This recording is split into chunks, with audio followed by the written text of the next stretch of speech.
Welcome to The Explainer. Today, we're unpacking a topic we all know a little too well: stress. Specifically, the biology of stress, making it work for you. We're going to map out exactly what it is, where it comes from, and most importantly, how you can actually harness this incredibly highly evolved biological alarm system. So, let's just jump right into it.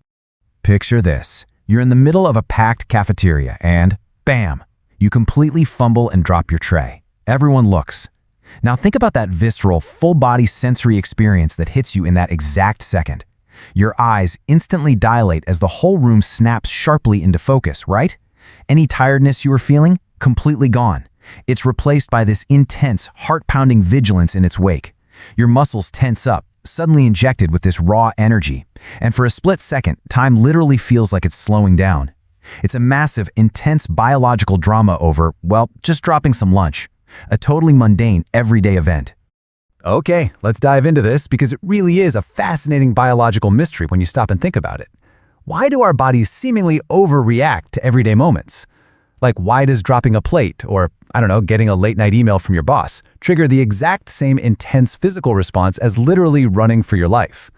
Well, to understand this wild exaggeration, we have to look back at the original design of our nervous system.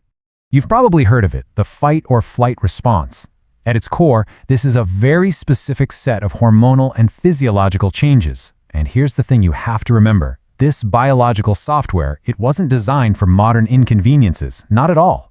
It evolved perfectly over thousands of years for one specific reason: to help our ancient ancestors survive and escape genuinely life-threatening situations in the wild. This intense, almost crazy biological reaction was originally designed to save your life. And this brilliantly illustrates the totally bizarre mismatch we experience today.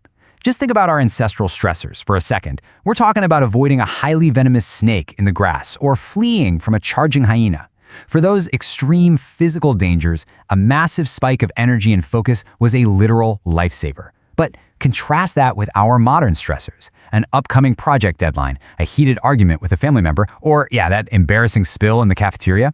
The triggers have changed so dramatically, but our biological hardware, it has remained exactly the same.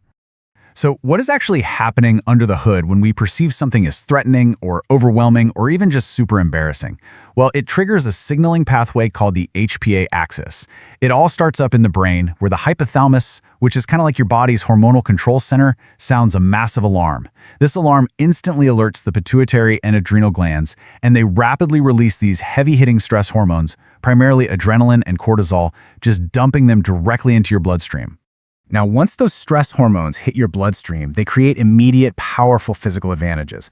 They dramatically increase your heart rate to just flood your body with oxygen. They also boost the amount of glucose, energy, that's instantly available to your brain. And if this sounds like a superpower, well, it absolutely can be. This response is exactly what helps you react quickly and efficiently in the face of sudden, real danger, like instinctively dodging a swerving car on the street. Now, what's really interesting about this slide is the narrative plot twist. We often think we need to completely eliminate stress from our lives, but honestly, stress isn't always the enemy. In situations that aren't actually life or death, this biological response is deeply, deeply beneficial to us. Let's look at some of the hidden benefits of mild stress. First off, it motivates action. Let's be real, nothing quite drives you to practice a piano solo or study for a test like the looming, terrifying pressure of an upcoming recital or exam. Second, feeling a little stressed actually helps you learn. The hippocampus, which is a part of the brain absolutely essential for learning, is packed with receptors that respond directly to cortisol. Actually, lab studies have found that adding a mild stressor, like a sudden temperature change right before a memory task, can genuinely enhance memory performance. It's wild.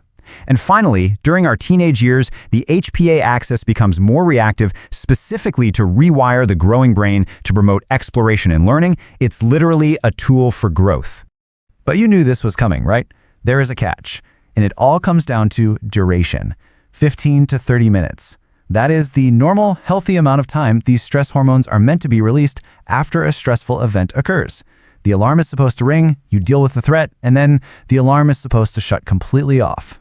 So the crucial point is what happens when that alarm gets stuck. When we face multiple, persistent stressors, day after day, our HPA axis actually starts to adapt. It begins anticipating future stressful events, staying activated way longer than it should. And this continuous release of stress hormones, when that alarm completely fails to shut off, that's what causes systemic bodily harm. It leads directly to physical fallout. We're talking sleeplessness, debilitating brain fog, digestive issues, and over time it can even lead to severe conditions like heart disease. Which naturally leads us to a pretty big question. How much stress is too much? Well, the truth is, it's really difficult to say, because the threshold for toxic stress varies incredibly widely from person to person. Not everyone experiences or processes stress in the exact same way.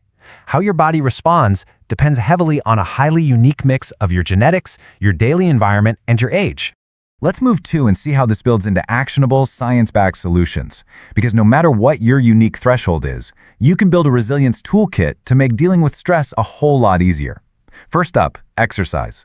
Hitting the pavement for a run or playing a basketball game with friends is actually thought to prompt the production of brand new neurons. It makes our brains physically more resilient, all while acting as a fantastic distraction.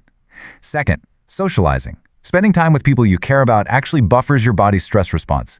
It releases oxytocin, that's the hormone that makes us feel close to others, and that directly dampens HPA axis activity. And third, mindfulness.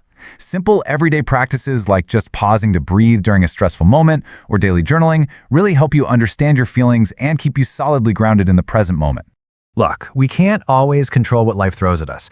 We are all going to face inevitable, crushing deadlines. We're going to have incredibly awkward conversations. And yeah, for sure, we are definitely going to drop a tray or two in the cafeteria. But now that you actually understand how your biological alarm system works, you have the power to buffer that response. So, looking at the science we've uncovered in this explainer today, how will you harness your biology and prepare your mind and body for the next spill?